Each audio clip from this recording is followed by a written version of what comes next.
Hey, coucou, bonsoir, bonsoir, bonsoir, ou bonjour, quel que soit l'endroit où tu es. Alors, j'avais dit que je voulais faire ça dans la nature, mais quand je suis rentrée à la maison, il y avait tellement de choses à faire à la maison que j'ai pas eu le courage de ressortir. Hein, après être rentrée à la maison, d'autant plus que je fais du vélo, donc je suppose que j'ai bien déjà aéré l'esprit, hein, parce que souvent quand je vais dans la nature, c'est pour respirer l'air pur.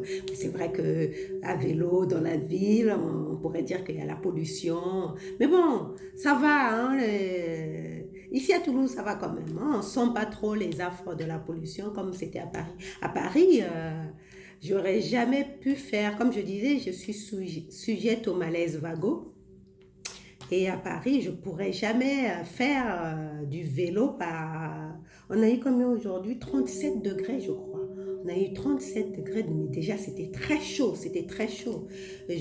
J'aurais jamais pu faire du vélo sous le soleil et arriver jusque chez moi en bon état. Et d'ailleurs, moi, en rentrant à vélo, j'ai dû m'arrêter pour me réhydrater vraiment, hein, pour me réhydrater vraiment parce que je sentais que ça cognait et justement pour prévenir ce malaise vagal et j'avais pas envie de tomber à vélo dans la circulation, donc j'ai préféré m'arrêter quelque part et bien m'hydrater, mais je sais que je l'aurais jamais fait à Paris. Pour la petite histoire des malaises vagaux, la première fois que j'ai eu un malaise vagal, c'était justement à Paris. Moi je vivais au Congo, dans mon Congo natal, et je venais passer les vacances en France parce qu'à l'époque, mes parents avaient les moyens de nous payer toutes nos vacances en France.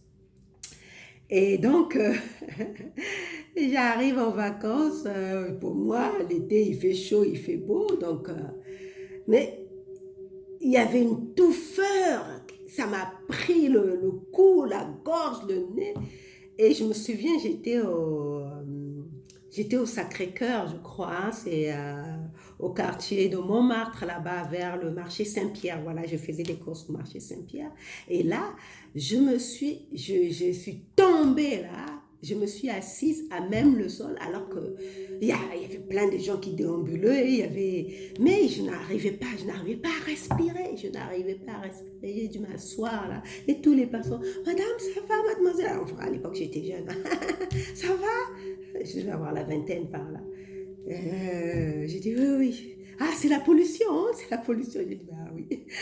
Alors que dans mon Congo natal, il fait chaud, mais j'ai jamais eu affaire à ce genre de malaise.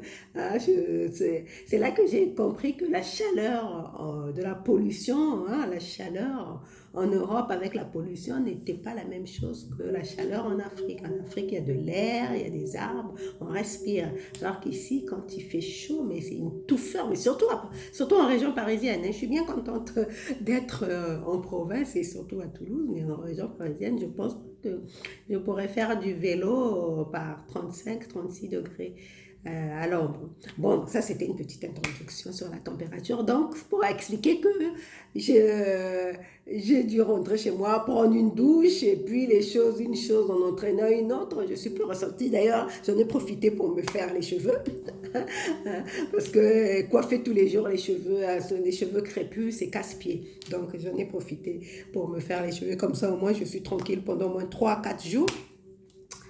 Et donc, voilà, aujourd'hui, le sujet d'aujourd'hui, on parlait du pardon véritable. Oui, c'est Christelle, si tu me permets de citer ton prénom, c'est Christelle qui m'a laissé un commentaire pour me dire de parler du pardon véritable. Alors oui, moi, le pardon véritable, ça me parle, parce que depuis que je suis toute jeune, hein, tous les gens qui me connaissent savent que je ne suis pas une personne rancunière. Donc quand quelqu'un m'agresse, quand quelqu'un m'a fait du mal, je pardonne, je me réconcilie facilement avec la personne, ça veut dire je pardonne. Or, en cheminant, j'ai réalisé que ce n'était pas un vrai pardon. Parce que je pratiquais le pardon, comme dit un courant miracle, le pardon pour détruire. Hein, le pardon pour détruire, c'est le pardon qui consiste à dire oui, je pardonne, mais au fond de toi, tu attends la moindre occasion pour plus tard rappeler à la personne, tu te souviens, tu m'avais fait ça. Tu te souviens, regarde ce qui t'arrive. Ça, c'est ce qu'on appelle le pardon.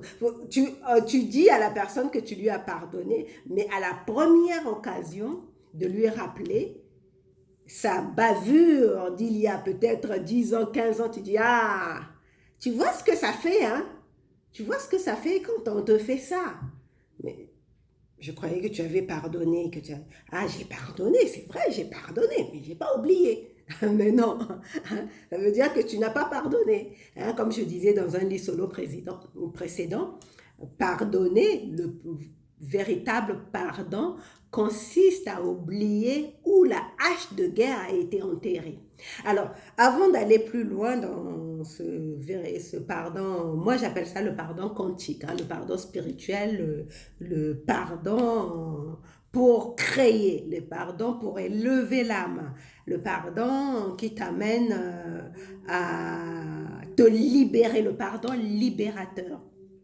C'est ça le véritable pardon. Faut imaginer le manque de pardon comme un prisonnier et un geôlier. Donc le prisonnier, il est dans la prison, d'accord? Et le geôlier, il est à l'extérieur, mais il doit surveiller le prisonnier pour qu'il ne puisse pas s'enfuir. Donc le prisonnier, il est dans la prison, il vit sa vie dans la prison.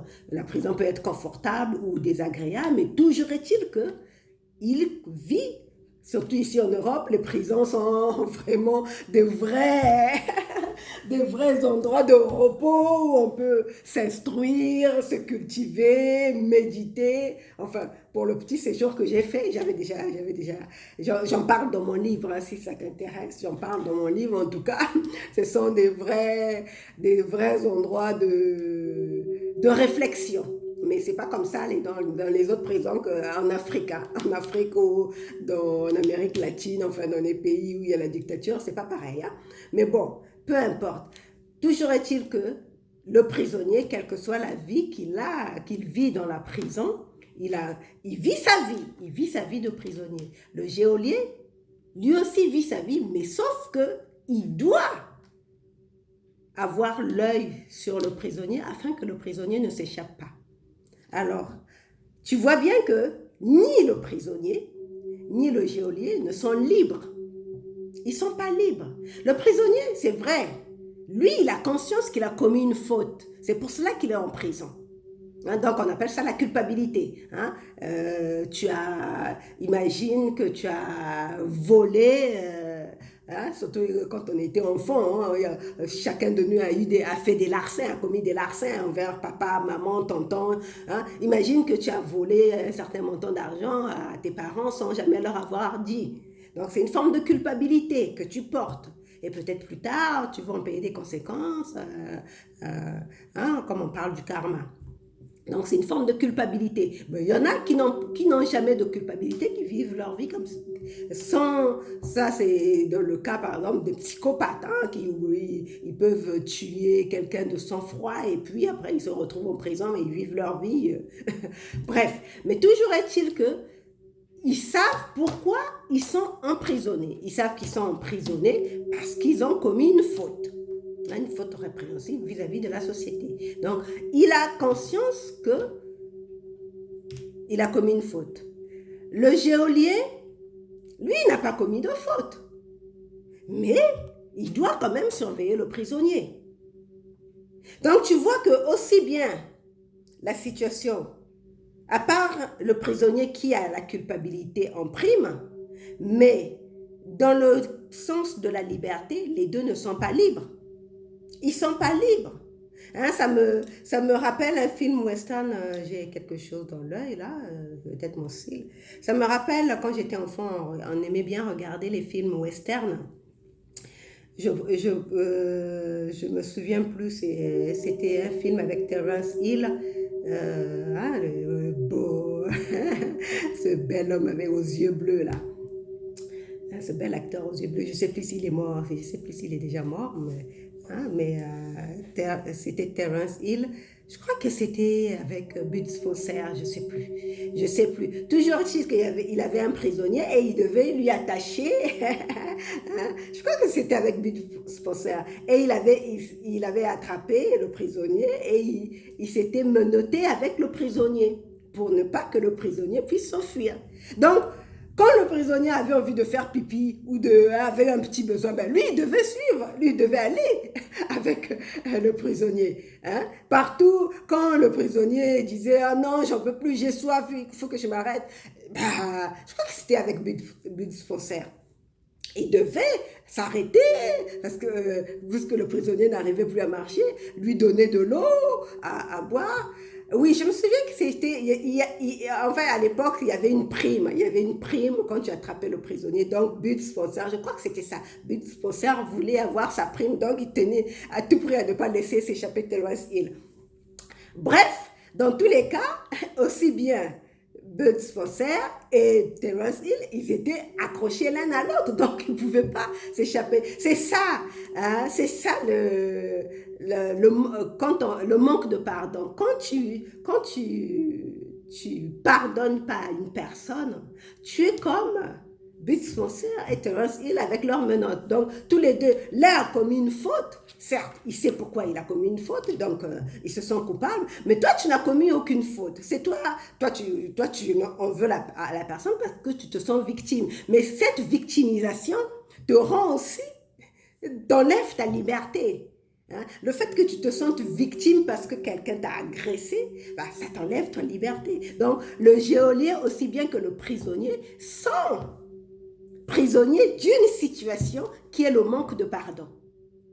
Et donc, dans le pardon véritable, dans le pardon quantique, on t'appelle parce que nous sommes des êtres nés libres, nous sommes libres, nous voulons évoluer dans cette liberté.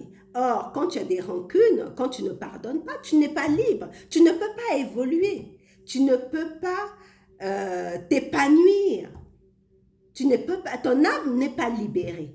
Donc, du coup, toujours ces alarmes.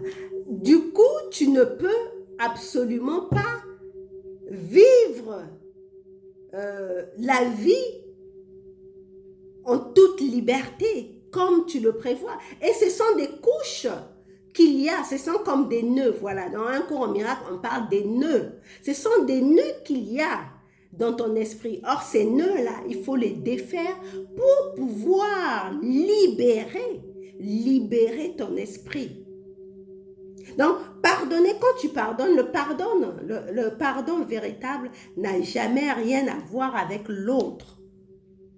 L'autre, il a déjà conscience qu'il a commis une faute. Il a déjà conscience qu'il a commis, du moins dans ce monde matériel, hein, parce qu'on considère ça comme une faute, mais comme je le disais dans un autre livre, à un haut niveau de conscience, on s'était mis d'accord pour que l'autre commette une faute, pour qu'il nous apprenne une leçon, quelle que soit la leçon, mais hein, comme on dit toujours, tous ceux qui nous confondent sont nos meilleurs alliés parce qu'ils nous aident à grandir. Donc, si la personne t'a agressé par le passé, t'a fait quelque chose qui t'a vraiment nui par le passé, sache qu'à un haut niveau de conscience, mais c'est chacun en fonction de son niveau de conscience, mais à un haut niveau de conscience, vos deux âmes s'étaient mis d'accord pour que chacun joue ce rôle. Il faut bien se rendre compte que ce monde est une grande comédie. Hein? C'est une grande scène de comédie. Comme le disait Balzac hein, dans sa comédie humaine, ce monde est une comédie où chacun joue un rôle. Donc, toi, tu veux pardonner. Tu imagines un cinéaste. Imagine un cinéaste. Et il monte un scénario. Dans le scénario, il y a un criminel. Donc, il y a un gangster.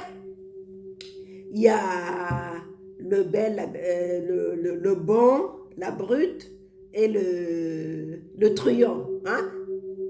Imagine qu'il y a ces trois personnages. Donc, il y a la brute, il y a le truand, il y a le bon. Alors, Donc, il monte le film et le film se joue, bah, ça se passe bien ou ça se passe mal. Mais à la fin, le cinéaste ne va pas en vouloir à celui à qui il a donné le rôle du truand. Il ne va pas en vouloir à celui à qui il a donné le rôle de brute. Il ne va pas seulement choisir, ah, toi tu as été bon, donc moi je te préfère. Non, c'est lui qui a distribué les rôles. Et à un haut niveau de conscience aussi, c'est nous sommes en même temps les metteurs en scène et les acteurs. Tous ces rôles-là, c'est nous qui les jouons et c'est nous qui les distribuons.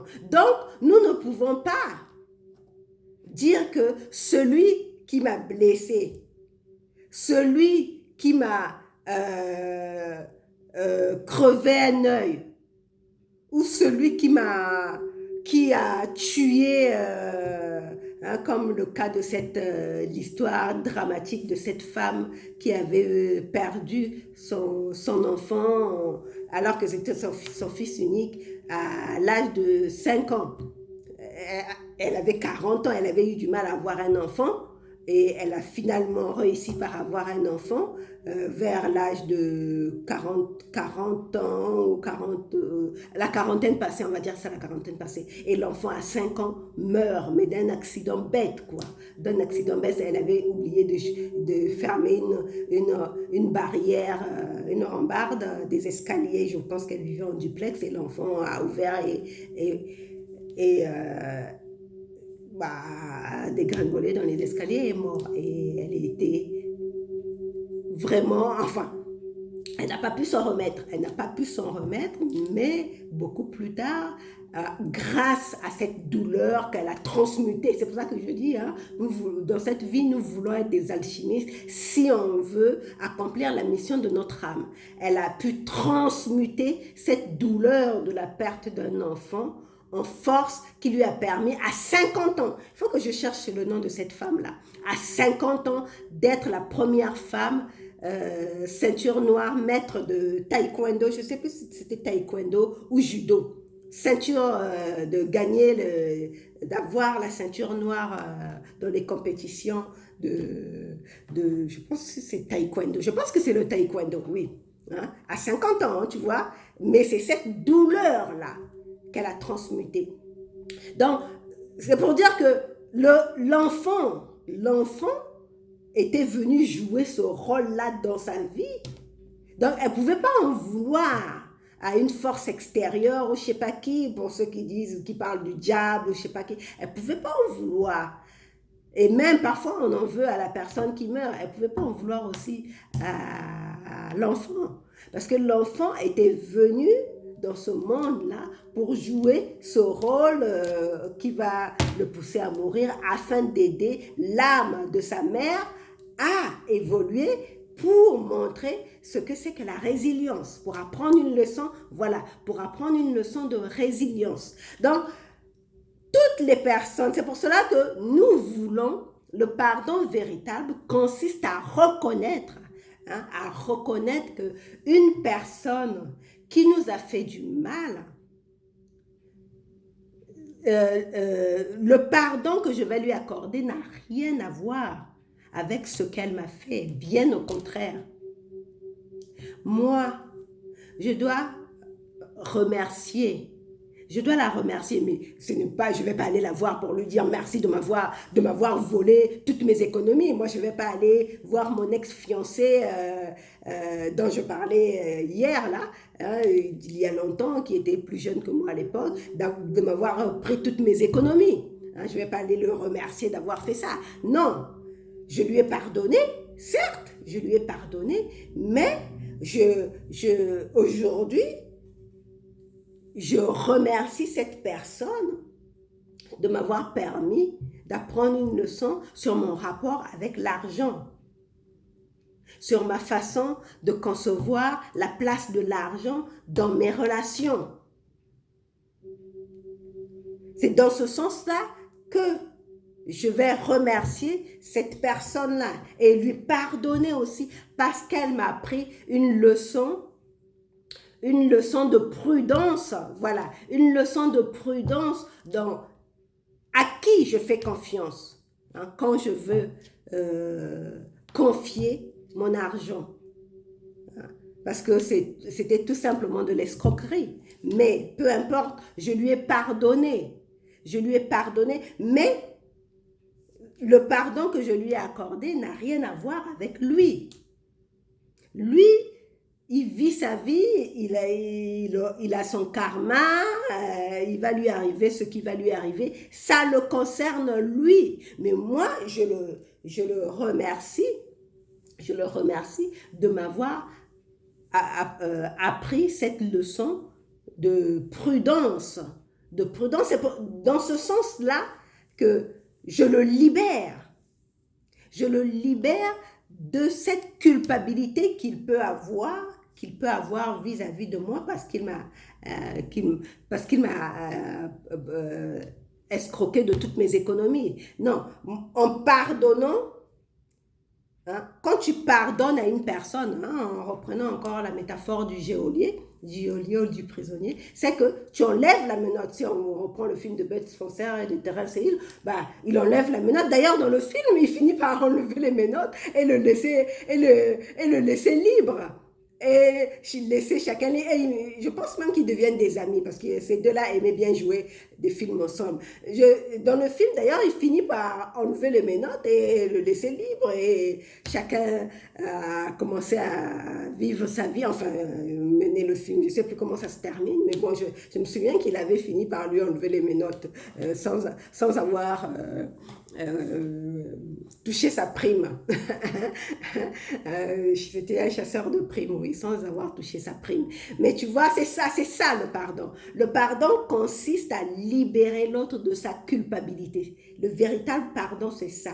C'est pas dire je te pardonne, mais je n'oublierai jamais. Non, je te pardonne et surtout, je te remercie. Mais quand tu dis ça, parce que j'ai souvent vu des gens dire je te pardonne, hein, et j'oublie parce que hein, je veux vraiment que tu restes avec tes propres péchés. Moi, je n'ai pas envie d'avoir de péché, donc je préfère te pardonner. Mais ce n'est pas le pardon. Le pardon, le véritable pardon, ça fait appel à l'humilité du cœur. Tu comprends que tout ce qui t'arrive, dans cette expérience, tu ne maîtrises pas tout. Que les voies, comme on dit hein, dans les Écritures, les voies du Seigneur sont impénétrables. À ton niveau de conscience, quand il se passe ces choses qui se passent, tu ne sais pas pourquoi ça se passe, donc ça fait appel à l'humilité. Tu dis à la personne en toute humilité que tu lui pardonnes. Mais quand tu prends conscience du sens du pardon, tu réalises qu'en pardonnant à cette personne, tu le libères de toute culpabilité. Parce que sa culpabilité, c'est aussi la tienne. Parce que tu l'as obligé, comme je dis, à un niveau de conscience, c'est toi qui l'as choisi pour jouer ce rôle.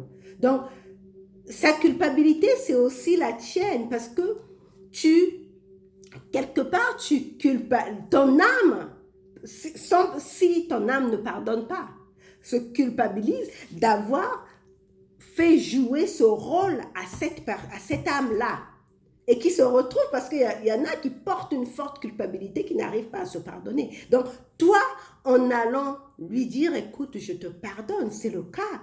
C'est le cas je crois qu'on m'avait envoyé une vidéo comme ça, un monsieur, c'était aux États-Unis, qui avait pardonné au tribunal, en plein tribunal, qui pardonnait au meurtrier de son fils.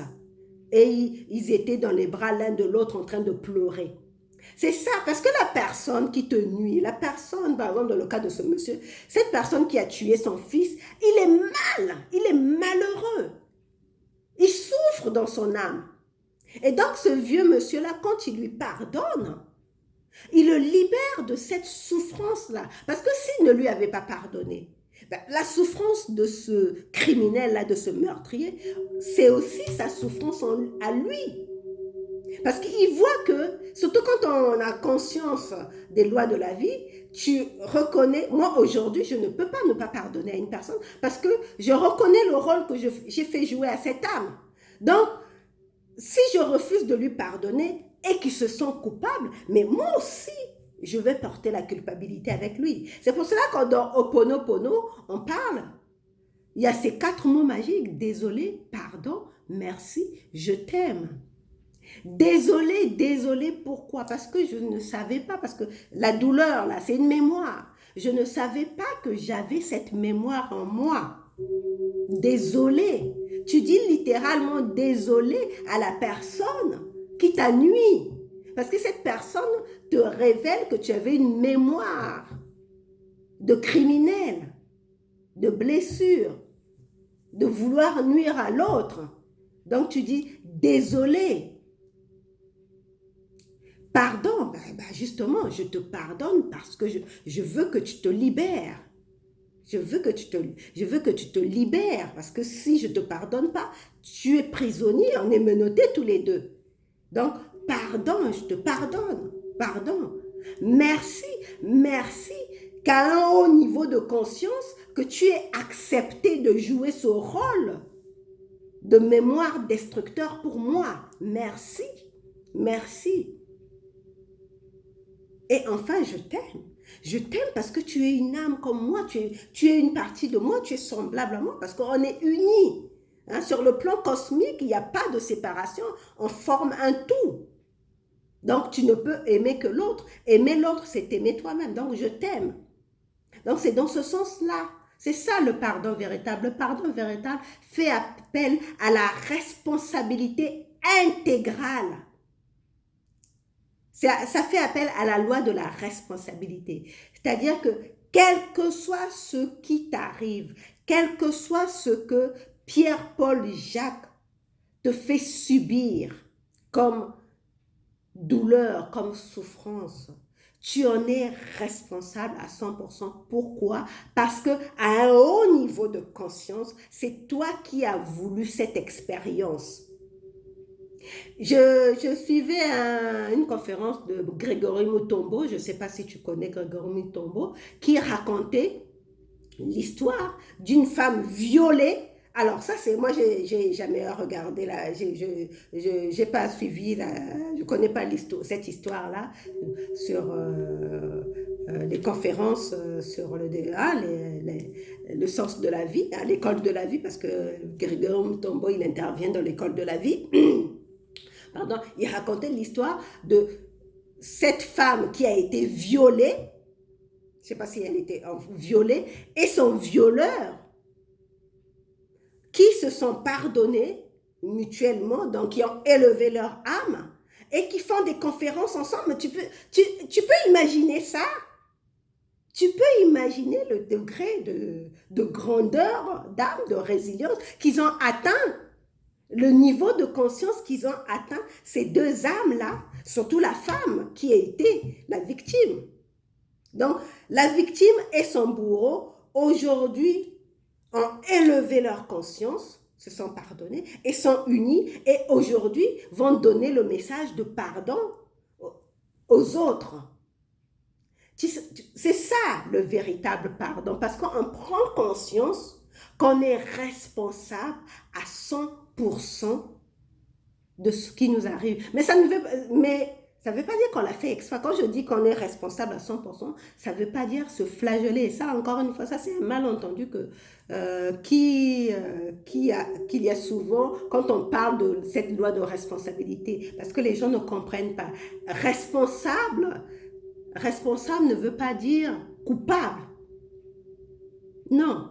Responsable ne veut pas dire coupable. Les autorités qui prennent des décisions pour le peuple sont responsables, mais ils ne sont pas coupables de la compréhension qu'ont le peuple de ces lois. La responsabilité appelle le pouvoir, tout simplement. Pourquoi les autorités, aujourd'hui par exemple avec cette loi de Covid là, les normes qui sont, les lois qui sont prises sur la gestion du Covid. Pourquoi nous considérons que les autorités sont responsables? Parce qu'ils ont du pouvoir. Eux, ils ont le pouvoir. C'est ça. Être responsable, ça veut dire pouvoir. Eux, nous leur avons confié cette responsabilité de nous gérer, nous le peuple. Du coup, ils ont le pouvoir. Et à mon avis, ils en abusent un peu, mais c'est ça en fait.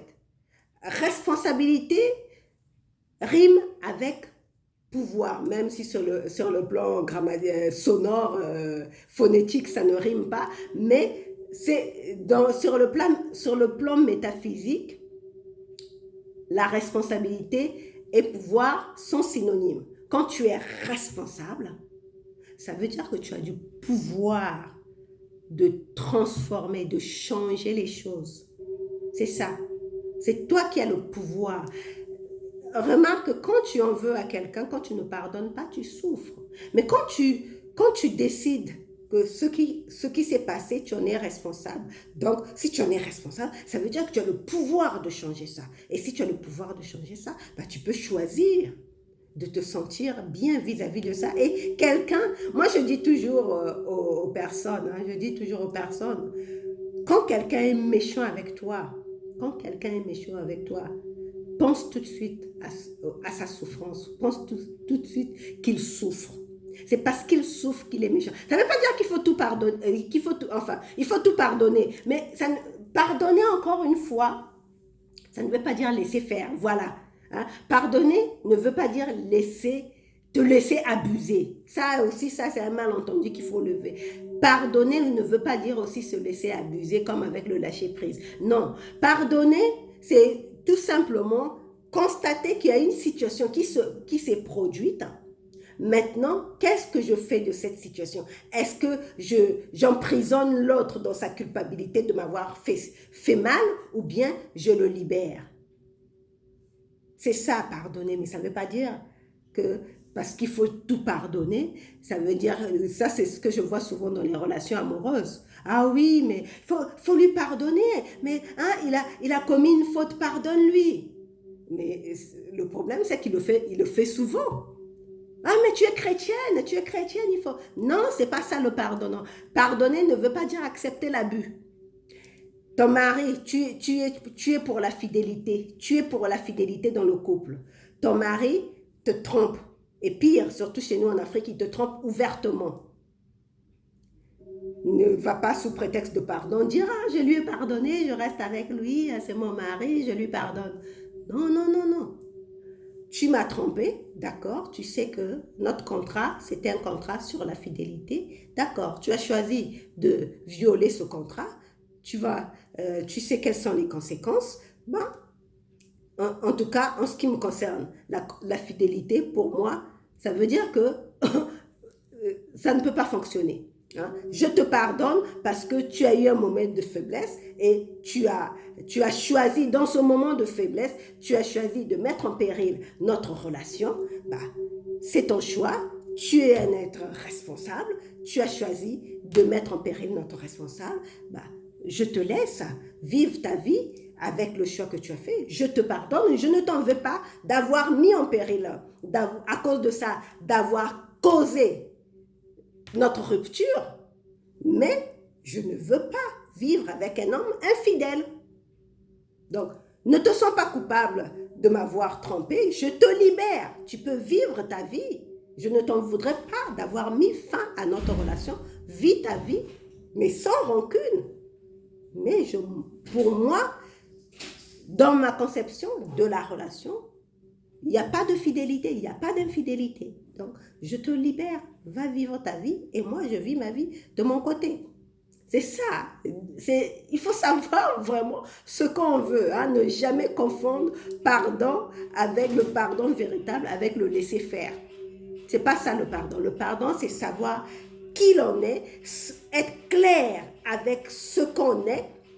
Et quand quelqu'un commet un acte qui viole tes valeurs à toi et surtout tes besoins, tu lui dis, d'accord, ok, c'est ton choix, c'est ok pour toi, ça te fait du bien, mais moi, je prends un autre chemin, je prends une autre direction. C'est comme avec les enfants aussi. On va pardonner à nos enfants. Quand ils vont faire des bêtises, on va leur pardonner. Mais est-ce que ça veut dire qu'on va les laisser faire les mêmes bêtises tout le temps? Ben non. Sinon, ils ne vont pas comprendre. Tu comprends? Donc, il faut bien faire la différence entre pardonner et se laisser abuser et laisser quelqu'un continuer de t'abuser. Ça, c'est pas le pardon. Hein, ça, c'est juste une mauvaise compréhension du sens du pardon. Le vrai pardon fait appel, non seulement je parlais de l'humilité, de la responsabilité, mais surtout de l'amour de soi. C'est parce que tu t'aimes tellement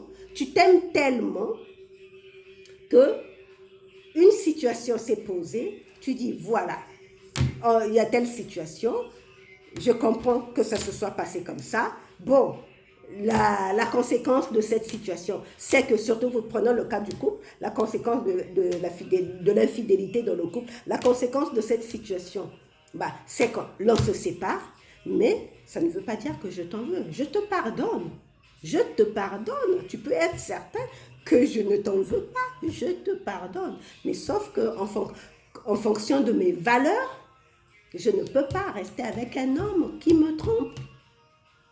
Voilà. Je ne peux pas rester avec un homme qui m'a fait cocu. Tout simplement. Donc, va suivre ta route et moi, je suis ma route aussi. Mais il n'y a pas à dire non, au nom du pardon, je te pardonne. Non, ça ne fonctionne pas comme ça. Donc, voilà. J'espère avoir été claire sur ce sens du pardon. Retiens juste que le véritable pardon libère. Ça libère et la personne pardonnée et toi-même. Et surtout, le véritable pardon n'a rien à voir avec l'autre, mais ça a à voir surtout avec toi et ton désir d'élever ton âme et d'évoluer et de lever ton niveau de conscience. Donc voilà, on se retrouve demain pour un autre lit solo. Et en principe, demain, je dois voyager, je dois aller à Paris, mais j'attends une réponse. Si je ne prends pas mon train pour Paris, bah, je serai dans la nature en train de faire un autre lit solo. Donc, bisous, bisous, ciao, à demain. Prends soin de toi, élève tes vibrations.